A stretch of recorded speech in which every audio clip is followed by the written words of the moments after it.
Hey, chemistry kids, this video is going to be on limiting reactant problem number 7 on your stoichiometry review sheet. So it gives you this. Here's a reaction. It's a 1:11 ratio.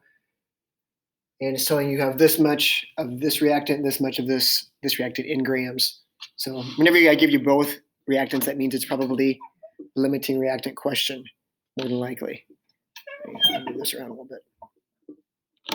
So remember, these need to be in moles. The ratio is 1:11 in moles, so we need to convert this to moles, convert this to moles. So if we take 30 grams of C7H16, it's supposed to be 16, sorry,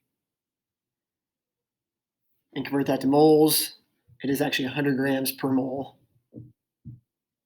So that's 0.3 moles of that. So I'm going to erase that and just write 0.3 moles down here.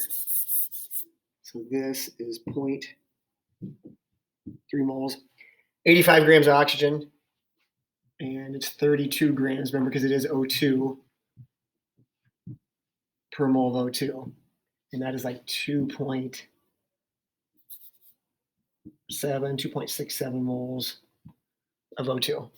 So there's our moles of those things. So I'm going to just erase this and know that this is, here's our before, 0.3 moles and 2.67 moles of oxygen. Remember, these are both 0. Until the reaction starts, none of those are made. So these are decreasing in value as the reaction goes, and these are increasing in value.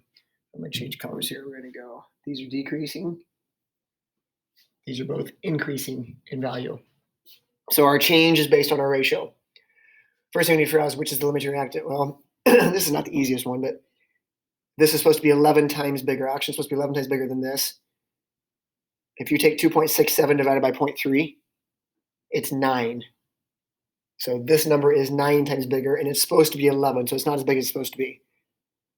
Or somebody earlier today said, could you do this? Could you multiply this by 11? If you do that, you get 3.3, which means I would need 3.3 of these, 3.3 of those, and I don't have that much. So this is my limiting.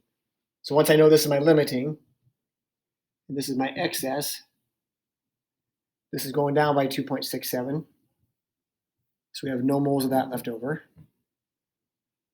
Remember, the only time you need a BCA table, that's our change, and this is what we have after. The only time you need that is when we're doing a limiting reactant problem. Otherwise, it's just normal stoic.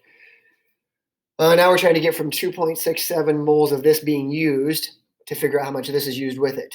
And it's an 11:1 ratio. So we got to take our 2.67 moles of O2. For every 11 O2s, there's one C7H16. So take that divided by 11, and it's about hang on a second, 0.05, sorry, 0.242, something like that.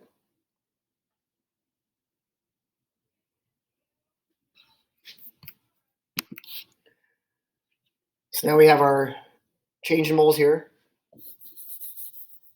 This is going down by 0.242, so 0.3 minus that is 0.058 moles of excess C7H16. So there's that much left unreacted because we ran out of O2. I don't know if we necessarily need the other side on this problem. I think there is one question to ask you about.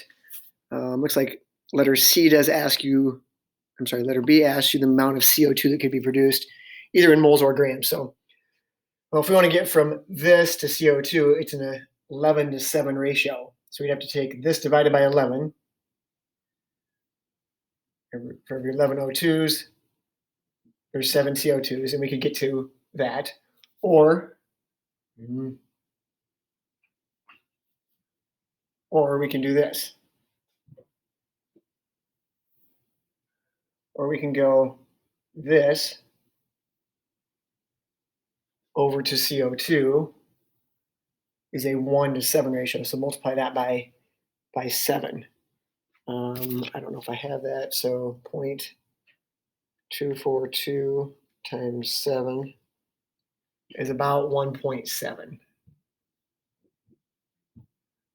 moles of CO2. So that's how much CO2 is going to be there at the end of the reaction, 1.7 moles of CO2. If we want to put that into grams, we can multiply it by the molar mass of CO2, which is 44, and get the grams of CO2. It doesn't ask anything about water, but if we want to get water, we could do a 1:8 ratio and get that. So letter B asks you on that question, what is the grams of excess C7H16? So we have 0.058 moles of excess C7H16. Again, this much is being used, this much is left over. And every mole of C7H16 weighs 100 grams. So 5.8 grams of C7H16 excess.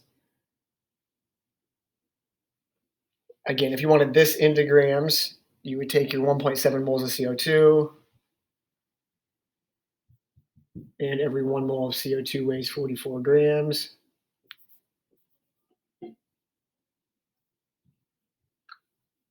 And you can have grams of that. That's about 74 grams.